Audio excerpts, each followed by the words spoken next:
Hello all. I want to start by introducing myself. My name is Jacob Deneen. I'm a freshman at Cal Baptist, majoring in criminal justice with a minor in American Sign Language. Today, I will be presenting my critical assignment final project. Here is an overview of the topics that I will be discussing today. I will cover Assembly Bill 109, Proposition 47, Proposition 36, Proposition 57, and some discussions at the end on a few additional questions. Assembly Bill 109, or commonly referred to as AB 109, is a law that was enacted in 2011 that shifts the responsibility of tracking and incarcerating low-level offenders from the state to the county/local level. One example that falls under this law is felony offenders not convicted of white-collar crimes or required to register as sex offenders will serve their sentences in local jails rather than state prisons. Now you may be asking, what does this law do for the state of California? Well, the primary action that is being pursued is to reduce overcrowding in state prisons. While the overarching goal of reducing overcrowding is working, it doesn't come without any effects. Firstly, the population of older inmates has increased in state prisons as it is younger offenders without multiple offenses being transferred to local jails. A direct result of this action is an increase in the mortality rate of state-held prisoners.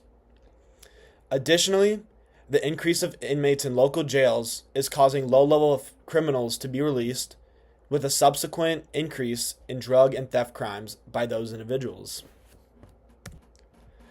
Moving on to Proposition 47. It is a law passed in 2014 that changed many theft and drug-related felonies to misdemeanors. The goal of this law is to help focus correction spending on only the most serious offenders.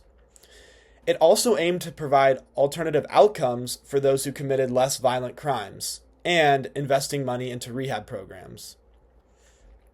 However, many voters saw the negative effects Prop 47 had over the many years, which prompted the introduction of Proposition 36. Prop 36 is a bill that passed in December of this last year that allows felony charges for drug possession or theft under $950 if the individual has 2 prior convictions. This law essentially repeals certain parts of Proposition 47, a law enacted 10 years prior. Proposition 57, passed in 2016, is a law that emphasizes rehabilitation and early parole for nonviolent offenders.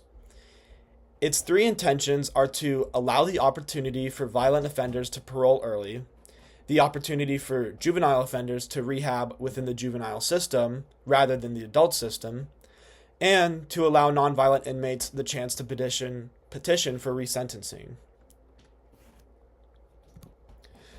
While we have discussed what these various laws are and what they are intended to accomplish, we need to address the potential and active consequences stemming from these voter-approved laws.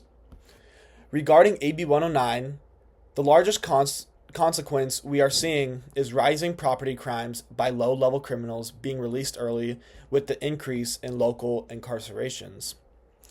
As for Prop 47, drug and theft crimes are seeing increased reoffending rates as there is less fear of being charged for a felony or facing long sentences.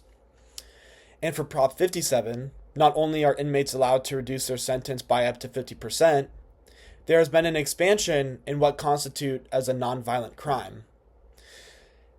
This particular proposition really disgusted me as I was researching it because some of these nonviolent crimes include lewd acts against a child or rape of an unconscious person. This is truly horrifying as it was not made easily known to the public during the time this bill was in the process of being approved. However, the overarching question being asked is, are these laws working or not? While on paper, and by the definition they were written as, yes, they are. These laws are largely doing their intended purpose. State prison overcrowding has been reduced as local jails are taking more individuals. Many offenders do not face felony charges, but rather misdemeanors. And early release and rehabilitation has been offered.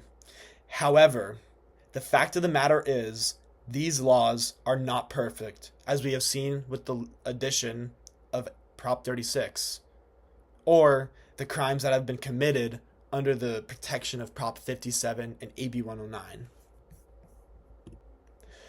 While I couldn't specifically find what Christian leaders are addressing to their congregations, I did, however, find an article that shows Christians and evangelicals strongly agree that prison conditions should be safe and clean.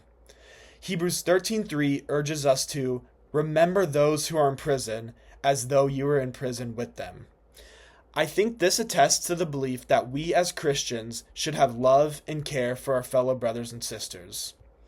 On one hand, my Christian side tells me that individuals who are in jail or prison deserve safe and humane conditions, as they are seen equal under the eyes of the Lord. Yet, my personal conviction tells me that some individuals aren't deserving of fair, livable conditions. While the law says cruel and unusual punishment is illegal, I believe inmates like rapists and murderers don't deserve those good living conditions. They did something that is so irreparable and so disgusting, which begs me to ask why they get treated with equality while their victims were not. At the end of the day, though, I will put my faith in God and know that whatever He does is a part of His plan.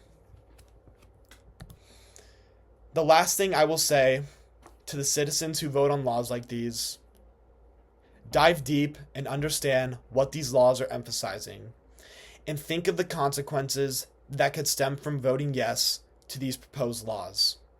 I sincerely appreciate you all for watching and listening to all of the material that I have covered today.